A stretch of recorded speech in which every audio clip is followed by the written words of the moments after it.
깨어 믿음에 굳게 서서 남자답게 강건하여라. 너희 모든 일을 사랑으로 행하라. 아멘. 잘 아시는 대로 지난 6월 26일 날 미국 대법원에서 동성결혼을 법적으로 인정하는 그런 결정을 내렸습니다. 그래서 미국에 있는 모든 각 주마다 그동안 반대했던 그런 13주, 또 이 텍사스도 마찬가지 거기에 한 개의 주에 속한 것인데, 어쨌든 간에 이 대법원의 결정을 따라야 되는 그런 실정이 되었습니다. 이 일로 적지 않는 우리 크리스찬들이 어쩌다가 미국이 이 정도 되었는가 안타까운 그런 마음을 가졌습니다. 이제 앞으로 교회와 신자들에게 가해질 그런 적지 않은 그런 타격과 공격을 우리가 예상해야 되는 그런 시점에 와 있습니다. 그러나 이 일에 대해서 우리가 놀라거나 패닉 상태에 빠질 이유는 없습니다. 왜냐하면 와야 될 것이 왔기 때문에 그렇습니다. 이것보다 더 심각한 일들이 이제 앞으로 계속해서 벌어질 텐데, 우리가 놀라지 말고 말세에 일어날 참 그 하나님의 예언과 경고의 말씀들이 이루어진 것을 알고 우리가 깨어서 어떻게 하나님의 말씀에 굳게 서는 그런 계기로 우리가 삼아야 될 줄 믿습니다. 문제 많았던 고린도 교회에게 결론적으로 주신 이 오늘 고린도전서 16장 13절에 14절, 이 짧은 두 절의 그런 말씀이라는 강력한 5가지의 명령어로 구성이 되었습니다. 첫째로는 깨어라 하는 것입니다. 깨어라, be on the alert. 두 번째, 믿음에 굳게 서라, stand firm in the faith. 또 세 번째로 남자답게 행하라, act like a man. 네 번째, 강건하여라, be strong. 또 14절 마지막, 모든 일을 사랑으로 하라, do everything in love. 그래서 이 5가지의 명령으로 구성되어 있는데, 이것은 비단 고린도 교회 성도들에게만 주신 말씀이 아니라 말세에 사는 오늘날 모든 교회와 성도들에게 주시는 하나님의 명령이다라고 생각이 됩니다. 특별히 어떤 도전과 핍박과 유혹에도 불구하고 우리 성도들이 어떻게 강력한 파워풀한 크리스찬 리빙을 신자로서의 성도의 그런 삶을 우리가 살아야 될지, 그 승리의 비결을 아주 간단하면서 명료하면서도 핵심적인 그런 원리들을 말씀하고 있습니다. 그래서 우리 첫 번째로 뭐라고 했습니까? 깨어라 라고 했습니다. 깨어라. 조지 말고 깨어라. 깨어라. 자, 정신을 차리고 주의 집중해서 경계하라 하는 것입니다. 마치 호심탐탐 노리는 북한의 그런 침입을 앞에 두고 있는 그런 우리 대한민국 최전방에 지키는 그 군국 장병들처럼 깨어서 긴장을 풀지 말고 깨어서 지키라 하는 것입니다. 마찬가지로 우리가 영적인 그런 이런 긴장을 풀지 말고 경계와 만만의 그런 준비 대서를 갖추라는 그런 말씀이 되겠습니다. 신약성경에는 특별히 이 깨어라는 말씀이 특별히 여러 번 나오는데, 예수님의 재림에 대해서 또 말세에 대한 말씀하실 때마다 계속적으로 등장하는 말이 바로 깨어라라는 그런 말씀입니다. 마태복음 24장 42절 43절 같이 한번 읽어볼까요? 그러므로 깨어 있으라, 어느 날에 너희 주가 임할는지 너희가 알지 못함이니라. 그러므로 깨어 있으라, 어느 날에 너희 주가, 바로 예수님께서 언제 재림하실지 너희가 알지 못하기 때문에 깨어 있어야 된다라고 그렇게 말씀하셨습니다. 또 25장 13절에 10처자의 비유를 얘기하면서 5처녀가 등을 준비했지만 등에들 기름을 준비하지 못해서 그 혼인 잔치에 참여하지 못했던 것 우리가 기억하지 않습니까? 그때 예수님께서 하시는 말씀이 그런즉 깨어 있으라, 너희는 그 날과 그 시를 알지 못한다, 그렇게 말씀하고 있습니다. 언제 올지 모르니까 깨어 있어야 된다라고 이렇게 말씀하고 있는 것이죠. 자, 그러나 여러 사이비 이단들이 예수님께서 언제 오신다, 몇 년도 몇 월 며칠 나오신다라고 구체적인 날짜들을 말하고, 또 심지어는 휴거를 하기 위해서 집단 자살을 하는 그런 사건들이 곳곳에서 일어났던 것이 여러분 기억하지 않습니까? 그러다 보니까 많은 크리스찬들까지도 예수님의 재림에 대해서 깨어 준비하지 않는 그런 일들이 반장형으로 있었던 것 같습니다. 마치 양치는 소년처럼 동네 사람들에게 늑대가 나타났다라고 하면서 거짓말을 치니까 계속해서 그런 줄 알고 그냥 나가서 보니까 늑대는커녕 아무것도 없으니까 이렇게 참 어린아이를 꾸짖었잖아요. 그러나 마침내 늑대가 나타나서 동네 사람들에게 동네 사람들 이번에는 진짜입니다. 늑대가 나타났어요 라고 했는데 그걸 믿지 않아가지고 결국은 양들을 다 늑대에 잡아먹히는 그런 일이 동화에 있지 않습니까? 마치 그것처럼 오늘날 신자들이 예수님의 재림에 대해서 말세에 대한 그런 것에 대해서 우리가 더 이상 믿지 않고 준비하지 않는 깨어있지 않는 그런 일들이 있어지게 된 것 우리가 이 시간 말씀을 통해서 깨닫는 깨우치는 그런 우리가 되기를 원합니다. 여러분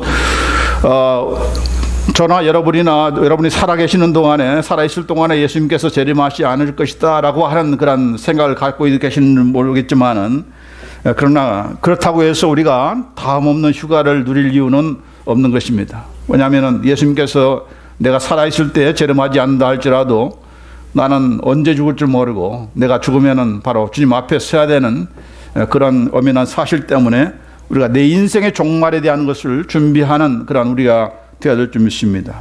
그런데 그 종말이라는 것이 언제 올지 모르잖아요.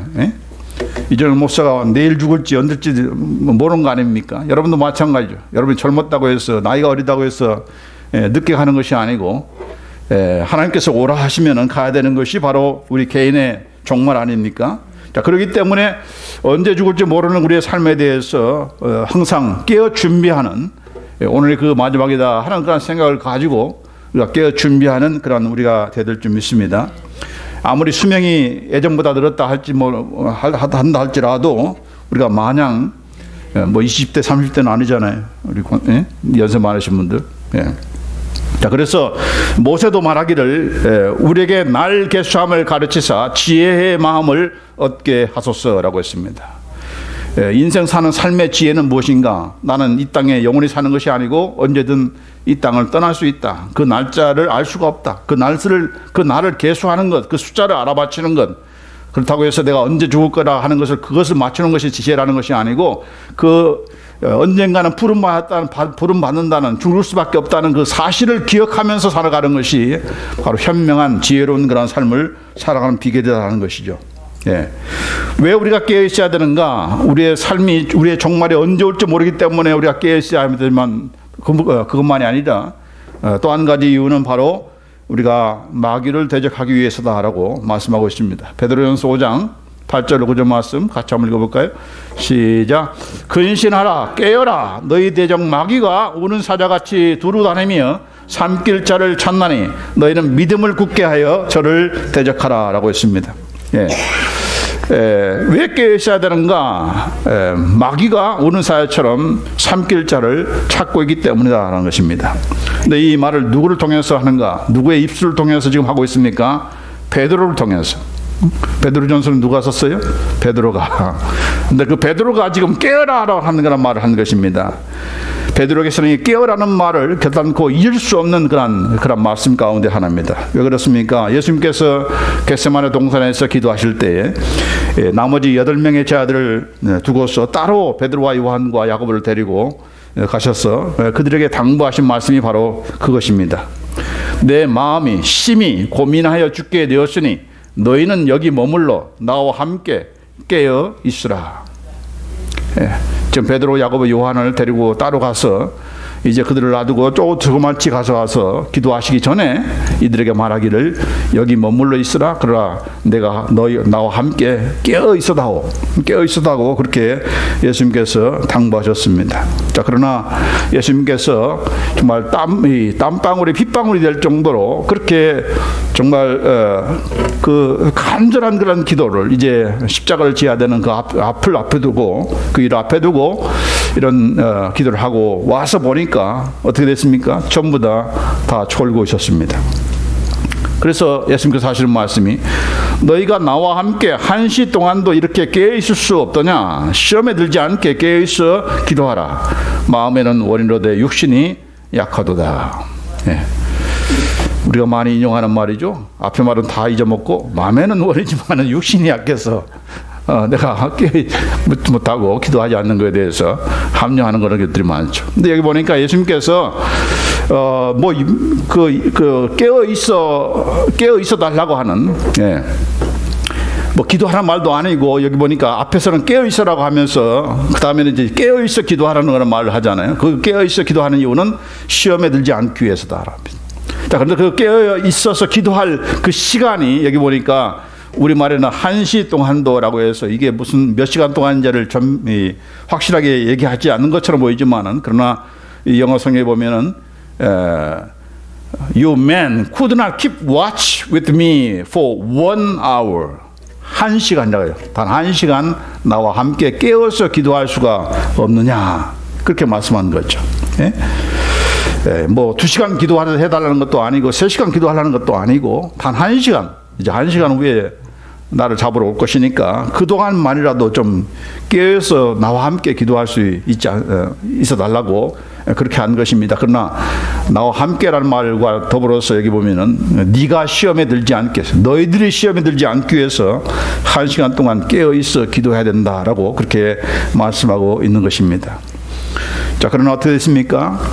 베드로를 비롯해서 이 1시간 동안 깨어 있어 기도하지 않았던 예수님의 제자들이 어떻게 반응했죠? 잠에 취해서 깨어 기도하지 않았던 예수님의 제자들 전부 다 예수님을 버리고 도망했죠.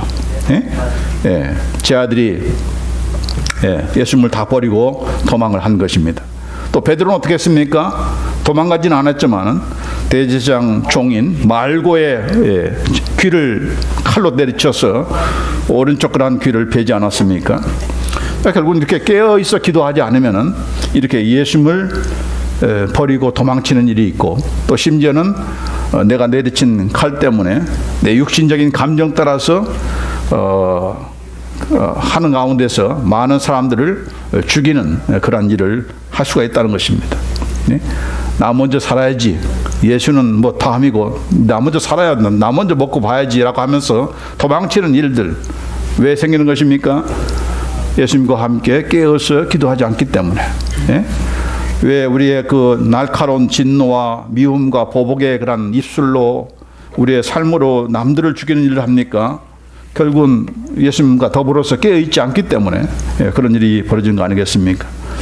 바로 이런 쓰라린 경험을 한 장본인이기 때문에 베드로가 이 베드로전서를 기록하면서 근신하라, 깨어라, 너희 대적 마귀가 우는 사자같이 두루 다니며 삼킬 자를 찾는다 하라고 그렇게 자기의 그 쓰라린 그 경험을 들어서 이렇게 우리에게 권면하고 있는 것입니다. 자, 그런데 여기 보니까 이 우리의 대적에 이 마귀가 어느 누구를 찾고 있는가? 삼킬 자를 찾는다고 했는데, 근신하여 깨어 있지 않는 자를 삼키는 것만 아니라 그 근신하지 않고 깨어 있지 않는 자가 누군가? 바로 그것은 염려하는 자다 하는 것입니다. 바로 5장 7절에 그 말씀이 있습니다. 너희 염려를 다 주께 맡겨버리라. 이는 저가 너희를 권고하심이니라. 왜 깨어있지 않는가? 왜 근신하지 않는가? 왜 기도하지 않는가? 자기 염려를 자기가 그냥 계속 붙잡고 있기 때문에 그런 거죠.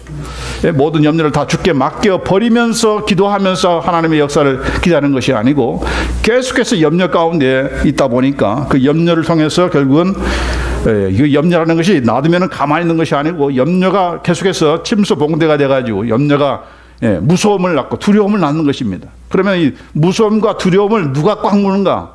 바로 마귀가 잽싸게 낮추는 것입니다. 그래서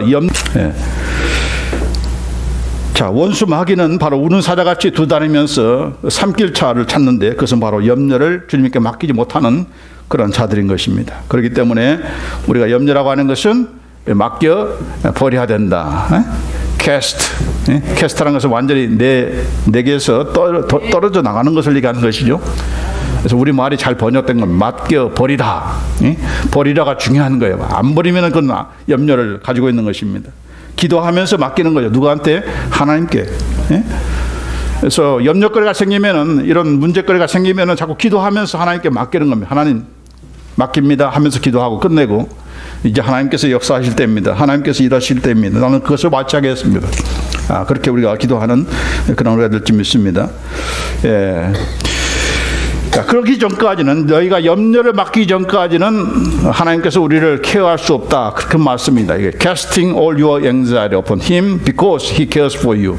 그러니까 던지지 않으면은, 우리의 염려를 주님께 맡기지 않으면은 하나님께서 케어를 안 한다는 거예요. 예? 그렇기 때문에 정말 하나님께서 여러분의 인생을 돌보시기를 원하신다면은 우리 염려하지 말고 기도하면서 하나님께 맡겨야 될 줄 믿습니다. 우리나라 사람들에게 미신적인 생각이 있어가지고 내가 그 염려 때문에 그냥 잠을 못 자고 그냥 이렇게 막 안타까워하고 밥도 식임을 전폐하고 하면은 하나님께서 감동 먹으셔가지고 다 해결해 줄 거럼 그렇게 오해하는데, 그것은 미신이고 사모니지에서 보여지는 그런 지성이면 감천이다, 그런 생각이에요. 이건 아닌 거예요. 성경적이 아닌 것입니다. 하나님 뭐라고 했어요? 붙들지만 네가 갖고 있지 말고 나한테 맡겨라. 그럼 내가 다 돌볼 것이다. 그렇기 때문에 고민하면서 식음을 전폐하고 밤잠을 이루지 못하고 여러분이 염려한다고 해서 하나님이 해결해 줄 거럼 그렇게 착각하지 마십시오. 어떻게 하라고 했어요? 염려거리가 생기면은, 고민거리가 생기면은 기도하라고 했어요. 기도하면서 맡기라고 했어요. 맡기라고. 하나님께서 다 방법을 알려주는데 그걸 안 하면은 누구만 손해입니까? 우리만 손해인 것이죠. 염려하지 마십시오. 그러니까 염려하면서 뭐 소화불량에 걸리고 그 취침을 제대로 못하는 불침 뭐라고 합니까 그걸? 불면증에 걸리면은 이 믿음이 없는 소치다는 거예요. 불면증이 있는 사람이 있습니까?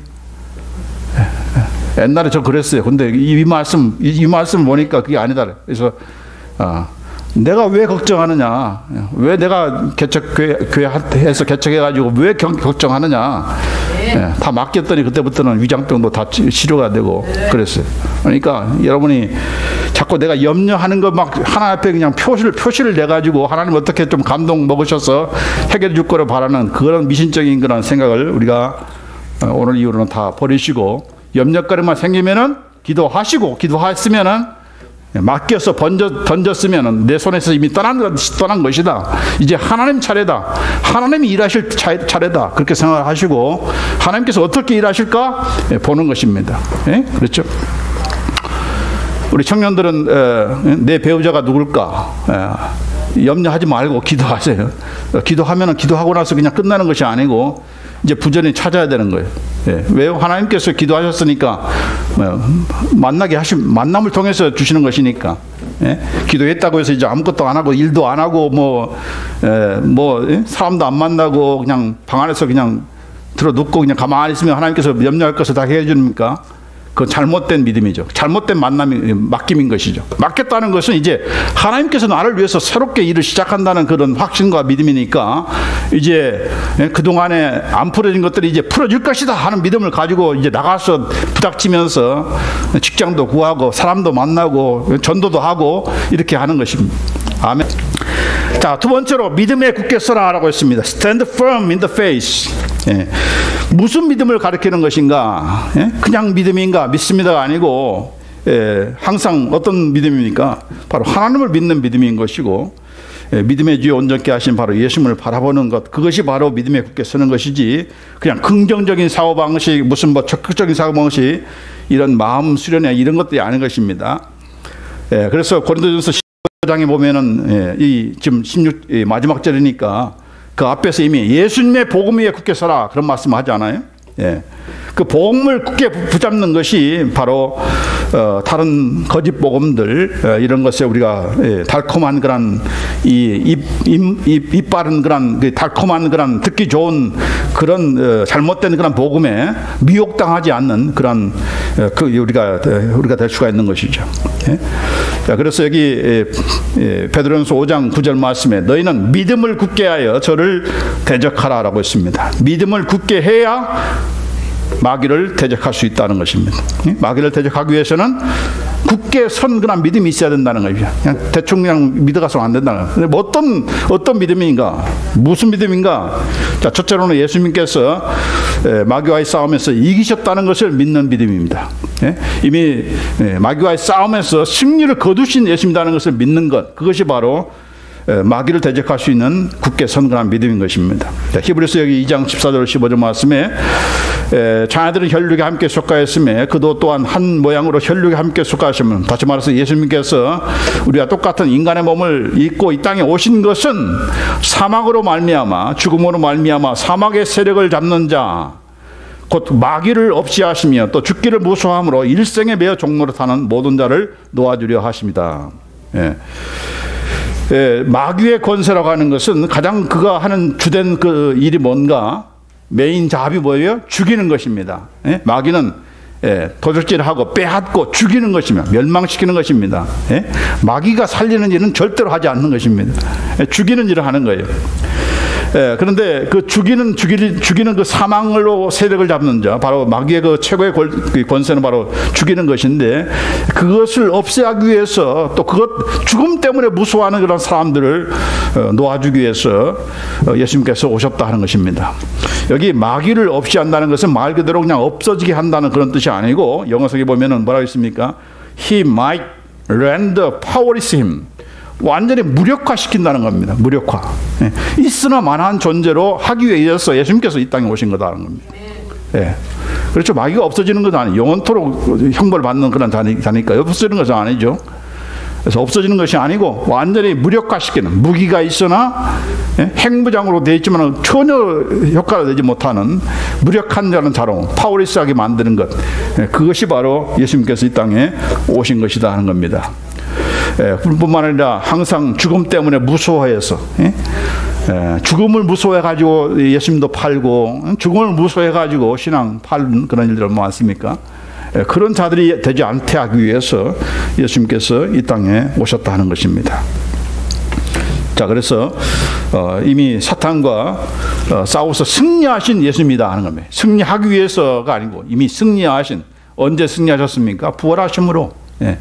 사탄은 예수님을 죽임으로 승리의 그런 쾌가를 부렸지만은 그분께서 사흘 만에 다시 살아날 걸 누가 사탄의 그걸 예상이나 했겠습니까? 그러니까 바로 사망 권세를 이기시고, 바로 죽음의 권세를 이기시고 부활하신 예수님, 그 부활하신 예수님 때문에 이런 우리가 이런 마귀의 사탄과의 그런 싸움에서도 나도 승리할 수 있다. 이미 승리해 놓으신 예수님이기 때문에, 그분 안에 있기 때문에. 그래서 우리가 두 번째로 예수님과 예수님께서 저와 여러분을 바로 죽음과 또 죄와 사망의 권세에서 나를 구출해 내실 뿐만 아니라 이제 그분의 하나님의 나라, 사랑의 아들의 나라로 옮기셨다는 것을 우리가 또 믿는 것, 그것이 바로 우리가 사탄과의 싸움에서 이길 수 있는 그런 비결입니다. 여기서 그래서 골로새서 1장 13절 14절 말씀 같이 한번 읽어봅시다. 시작. 그가 우리를 흑암의 권세에서 건져내사 그의 사랑의 아들의 나라로 옮기셨으니 그 아들 안에서 우리가 구속 곧 죄사함을 얻었도다. 뭐라고 했어요? 흑암의 권세에서 건져내셨다. 과거형으로 썼습니다. He rescued us. 그 다음에 여기 뭐라요? 사랑의 아들의 나라로 옮기셨다라고 했습니다. 과거 시제입니다. 이 말은 더 이상 그 아래에서 꼼짝 못하는 그런 존재가 되지 않는다는 것입니다. 이미 옮겼기 때문에, 이게 뭐 앞으로가 아니라 이미 다 옮겨졌다는 것입니다. 우리는 흑암의 세계에서 옮겨진 자입니다. 하나님의 아들의 나라로 옮겨진 자이지 옮겨지는 자들이 아니고, 옮겨질 자들이 아니고, 우리 이미 다 건져냄을 받았고 옮겨진 자입니다. 할렐루야. 그렇기 때문에 우리가 이 사탄이 우리를 찝쩍거리고 뭐 할 수 있지만은, 너는 나한테 이미 끝났어. 너는 더 이상 나를 좌지우지 못해. 나는 네 아래에 있는 자가 아니야. 그렇게 우리가 알고 믿음으로 행하는 것이 바로 이 사탄과의 싸움에서 이기는 그런 비결인 것입니다. 우리는 더 이상 사탄의 권세 아래 있는 자가 아닙니다. 흑암의 권세에서 이미 다 벗어난 자입니다. 우리는 하나님의 빛의 자녀 아닙니까? 그렇죠? 하나님의 빛의 자녀가 될 것이 아니고 이미 다 생명으로 옮긴 자이고 빛의 나라로 옮긴 자입니다. 이것은 죽어서가 아니고 지금 이 땅에 살면서 나는 바로 하나님 나라의 지금 백성이고 빛의 자녀들이고 어둠의 세력에 속한 자가 아니다. 나는 더 이상 거기에 속한 자가 아니다. 나 옛날에 그랬었는데 나는 새로운 피조물이야. 이렇게 그걸 주장하고 하는 것이 바로 승리할 수 있는 비결이다 하는 것입니다. 요한일서 4장 4절에 보면은 자녀들아 너희는 하나님께 속하였고 또 저희를 이기었나니 이는 너희 안에 계신 이가 세상에 있는 이보다 크심이다 라고 했습니다. 너희는 하나님께 속하였다. 영어로 보면은 You are from God 했습니다. 할렐루야. I am from God. 한번 얘기해 보세요. I am from God. 나는 하나님께로부터 왔다.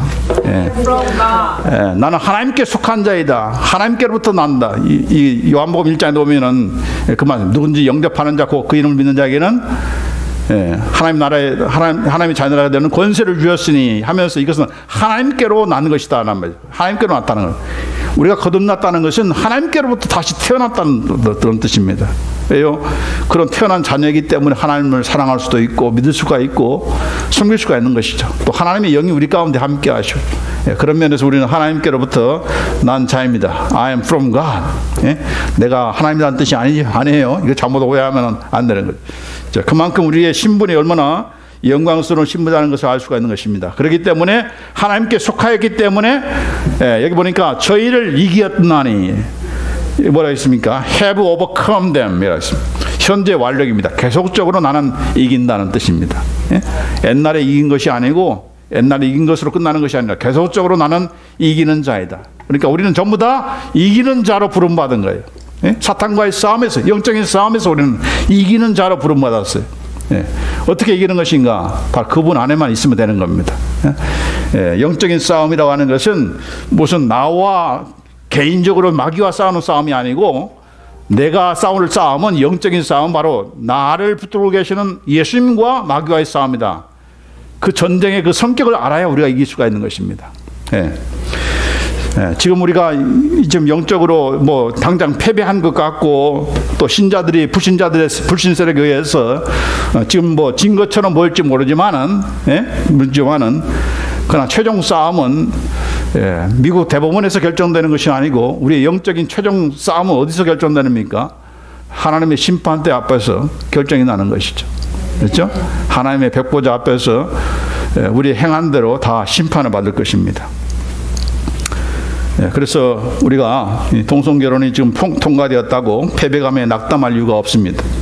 최후의 판결은 미국 대법원의 판결이나 연방법이 아니라 바로 하나님의 백보자 앞에서 그가 생명책을 가지고 그리고 우리의 행위를 기록하는 그 책을 따라서 우리에게 심판하셔서 영생과 영벌로 나르는 그런 일이기 때문에 뭐 지금 통과되었다고 그 사람들이 뭐 기뻐하지만은 영원토록 형벌받고 고통받고 그들이 행한 대로 정말 죽고 싶어도 죽을 수 없는 불못에 던져지는 그런 괴로움을 당하는 불쌍한 그런 처지에 있는 자들 아닙니까? 그렇기 때문에 우리가 스스로 낙담하면서 놀랄 필요가 없습니다. 하나님이 도대체 어디 계신가? 하나님이 지신 것인가? 그렇게 하나님을 불평하고 원망할 그런 이유가 없는 것입니다. 왜냐하면 내 안에 계신 이가 세상에 있는 이보다 크시기 때문에 그렇습니다.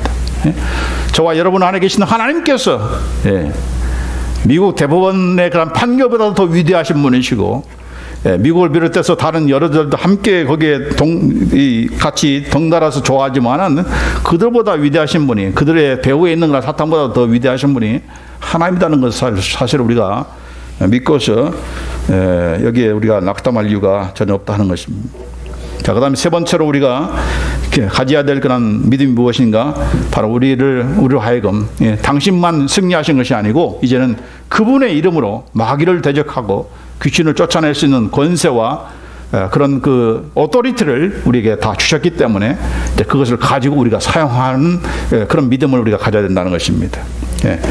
그래서 전도하고 온 그런 70명의 제 아들에게 예수님께서 하시는 말씀 아닙니까? 제 아들이 먼저 보고를 했죠. 주여 주의 이름으로 귀신들도 우리에게 항복하되이다 라고 하면서 막 기뻐하니까 예수님께서 하시는 말씀이 내가 너희에게 뱀과 전갈을 밟으며 원수의 모든 능력을 제어할 권세를 주었으니 너희를 해할 자가 결단코 없으리라 라고 했습니다. 원수의 모든 능력을 제어할 수 있는 권세를, 오토리티를 내가 너희에게 주었다. 계속해서 지금 주고 있다는 것입니다. Have given you authority. I have given you authority to over all the power of the enemy, and nothing will injure you. 어떤 것도 너를 해할 수가 없다. 그러니까 우리가 무엇을 가지고 이 권세를 사용하는 것입니까? Name of Jesus. 예수님의 이름으로 하는 것입니다. 예? 예, 그러니까 우리를 해하려고 하는 올 때마다 무엇을 사용해야 돼요? 우리를 해할 수 없는 바로 예수 그리스도의 이름으로 우리가 이기셔야 되는 겁니다. 그래서 말세에 우리가 이길 수 있는 비결은 무엇인가? 바로 예수님의 이름이시고 예수님의 보혈의 피요, 우리의 증거하는 말이요, 끝까지 믿음을 지키는, 순교할지라도 지키는 그 헌신이 바로 우리가 말세에 이길 수 있는 그런 비결인 것입니다. 어쨌든 간에 오늘 이 말씀에서 분명히 말씀하신 것은 우리가 믿음에 굳게 서라 하는 것입니다. 믿음에 굳게 서라. 흔들리지 말고. 예?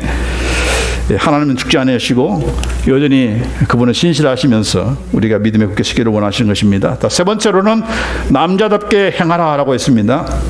자, 남자답게 행하라. 여자분들이 굉장히 기분 나빠할지 모르지만은 이 말은 여자를 괄시하는 말도 아니고 무시하는 말도 아닌 것입니다. 일반적으로 강함을 나타낼 때는 남자라는 표현을 쓰기 때문에 그렇습니다.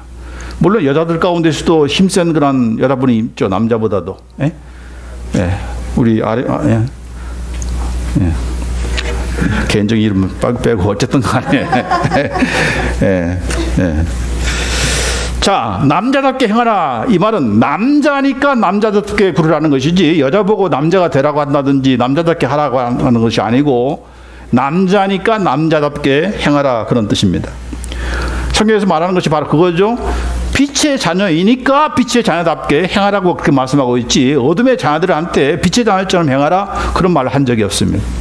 너희가 세상의 소금이니까 소금이 맛을 잃으면 되는 거 아니지 않느냐라고 하면서 맛을 내라 하는 것입니다. 이 어두운 세상이고 정말 맛이 예수님을 믿는 자들이 이 세상에 있지 않으면은 세상 살 맛이 없는 그런 세상이 바로 이 땅인 것입니다.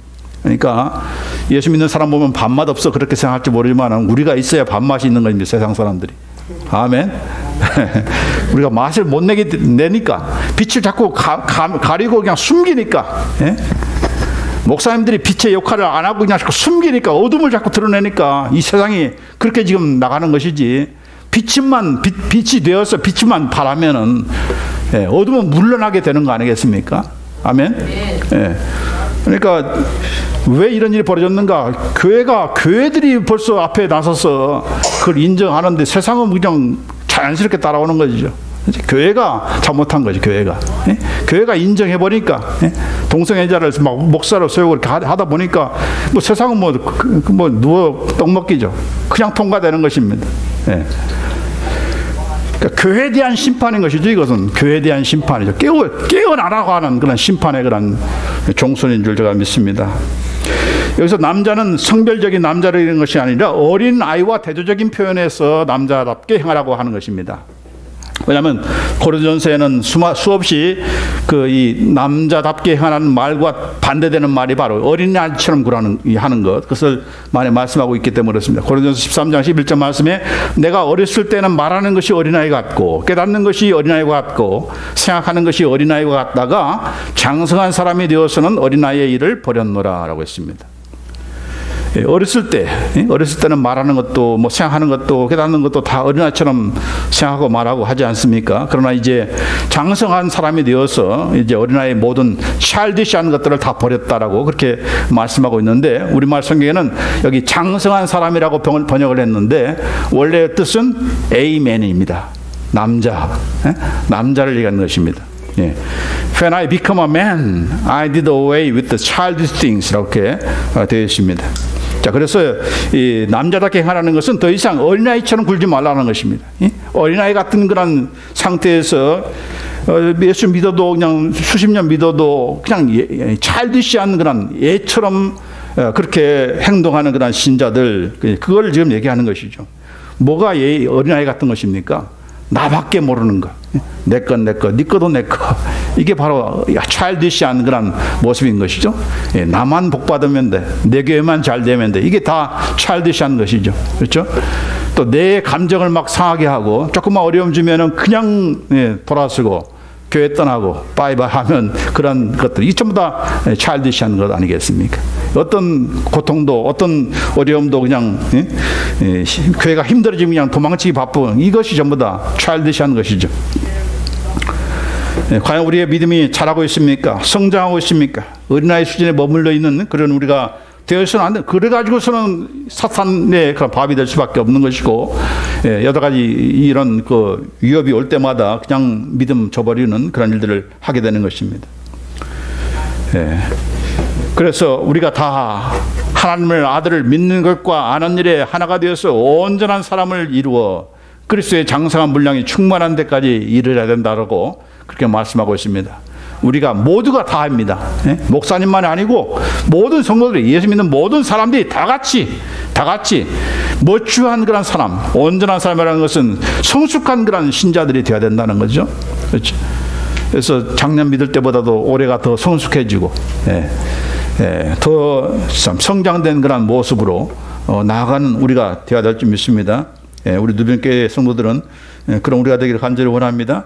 예수님을 닮아가는 성숙한 성장하는 그런 사람이 되어서 정말 나는 남자야 라고 하면서 남자라는 것을 참 자랑하는 것이 아니고 정말 남자다운 남자, 성도다운 성도, 하나님의 자녀다운 그런 자녀, 그런 우리가 될 줄 믿습니다.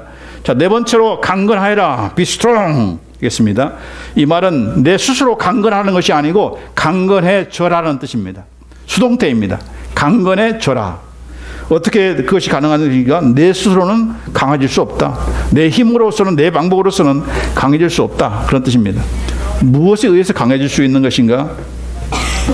에베소 6장 10절 말씀에 잘 말씀하고 있죠. 정말로 너희가 주 안에서와 그 힘의 능력으로 강건해지고 있습니다.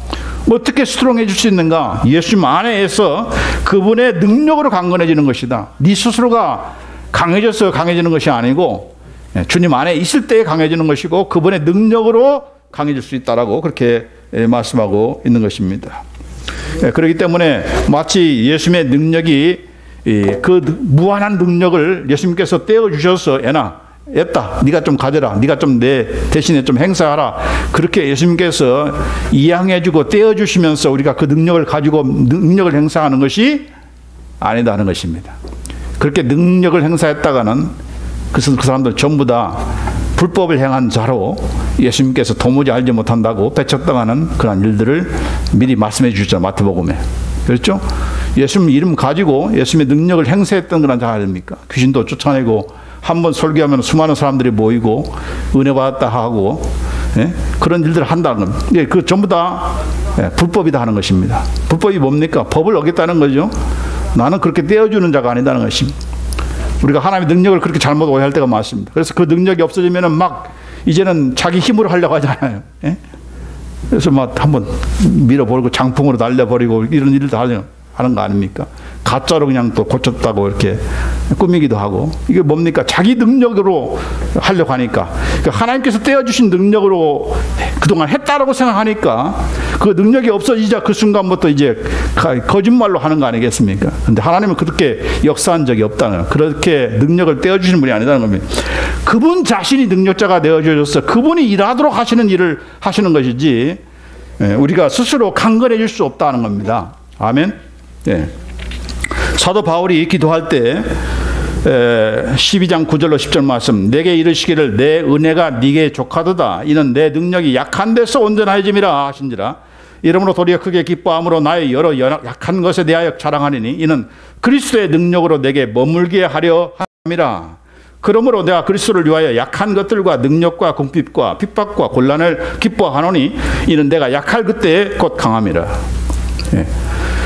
자, 우리가 생각하면 예수님의 능력이 우리 가운데 있었으니까 나는 더 이상 약한 것도 없고 능력도 받지 않고 궁핍도 당하지 않고 핍박도 당하지 않고 곤란을 당하지 않았다라고 해야 그게 우리가 생각하는 능력받은 종 아닙니까? 근데 사도 바울은 그걸 기도했는데 하나님께서 하시는 말씀이 뭐라고 했어요? 예수님께서 하시는 말씀이 네게 있는 것이 족하다라고 했습니다. 왜냐하면 내 능력이, 누구의 능력?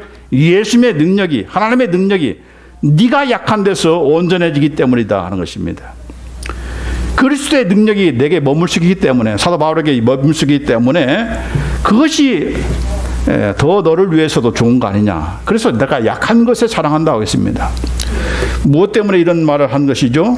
사도 바울이 자기 자신에게 있는 육체의 가시를 떠나게 해달라고 간절히 기도했지만 하나님께서 이렇게 응답해 주신 것이죠. 육체의 가시가 무엇입니까? 어떤 질병이 아니고, 우리가 다 알고 있는 질병이 나가는데 질병이 아니고, 육체의 가시는 바로 유대인들을 얘기하는 것입니다. 사도 바울을 반대했던 유대인들, 쫓아다니면서 사도 바울을 해방났던 그런 자들입니다. 제가 이렇게 설교하는데 어떤 사람이 나타나가지고 이제는 목사가 무슨 설교를 하느냐 하면서 막 계속 쫓아다니면서 밥 사고, 점심 싸가지고 다니면서 막 이렇게 한다 보세요. 그 얼마나 이 덕이 안 되겠습니까? 그걸 좀 제거해 달라고 하나님께 기도했는데 아니다. 여러분, 지금 사도 바울의 그런 기도에 대해서 하나님께서 응답해 주셨습니까? 안 응답해 주셨습니까? 응답해 주셨죠. 가시를 그대로 제거하지 않는 것이 내 응답이다 하는 것입니다. 그래서 어떻게 된 것입니까? 이제 사도 바울이 그것만 없으면 나는 성공인데, 그것만 없으면 나는 정말 위대한 사도가 될 수 있는데, 그런 교만함이 쓸 수 있기 때문에 하나님께서 이렇게 그 약한 것을 그대로 내버려 두시고, 그 약한 것 때문에 사도 바울은 계속적으로 하나님을 의지하는 자가 되고, 하나님을 의지하니까 그 하나님께서 역사하시는 일들을 하게 되는 것입니다. 그게 바로 강력한 신앙생활이요, 하나님의 능력이 함께하는 그런 신앙생활인 것입니다. 그렇기 때문에 우리가 잘못 기도해서는 안 돼요. 하나님, 나에게 능력을 주세요. 병자들을 고칠 수 있는 능력을 주세요. 그래? 그럼 너 그거 가지고 뭐 하려고? 그 능력 가지고 뭐 하려고? 너 자랑하려고? 네 밖에서 좀 돈 좀 세우려고? 하나님 그렇게 하시는 분이 아니시죠. 내가 능력자, 내가 고치는 거야. 예수의 이름으로 우리가 구하면은 예수님이 시행하신다고 했지, 네가 시행하는 거라고 하지 않았습니까? 예수님이 나타나신, 예수님께서 그 현장에서 고쳐주시는 것입니다. 그러니까 우리가 자랑할 수, 내가 했다는 자랑이 있을 수가 없는 것이죠. 그래서 오히려 이렇게 참 약한 것을 내가 자랑한다. 내가 아프고 아프고가 아니라 지금 연약한 것, 내가 핍박받는 것, 이런 유대인의 핍박들, 이런 환난 당한 것을 내가 자랑한다. 왜요? 하나님을 그만큼 더 의지할 수 있으니까. 하나님의 능력이 내 안에 함께하니까 그것을 내가 자랑한다라고 하는 것입니다. 그래서 일관성 있게 여기 고린도후서 1장 여기 기록은 안 됐지만은, 자, 우리 마음에 사형 선고를 받은 줄 알았으니 이는 우리로 자기를 의뢰하지 않고 오직 죽은 자를 다시 살리시는 하나님만 의뢰하게 하려 하심이라. 그가 이같이 큰 사망에서 우리를 건지셨고 또 건지시리라. 또한 이후에라도 건지시기를 그를 의지하여 바라노라. 전부 다 주님을 의뢰하고 하나님을 의뢰해서 하나님께서 나를 분명히 이런 환난 가운데서 이겨내게 하실 거야, 건져내실 거야 하는 그런 믿음으로 살았던 것입니다. 누구를 의지하는 것입니까? 자기 자신을 믿는 것이 아니고 하나님을 의지하는 것이죠. 하나님을 믿고 의뢰하는 것입니다. 그래서 여기 디모데후서 1장 1절에도 내 아들아, 그러므로 네가 그리스도 예수 안에 있는 은혜 속에서 강하고라고 했습니다. 어떻게 강해지는가? 예수님 안에서 그분의 은혜로서, 은혜 가운데 있을 때 강해지는 것이지, 그분의 은혜를 떠나고 예수님을 떠나면 거기는 강해질 수가 없다는 거죠. 자, 이제 마지막으로 마지막 5번째 명령이 무엇인가? 모든 일을 사랑으로 행하라는 것입니다. To everything in love라고 되어 있습니다.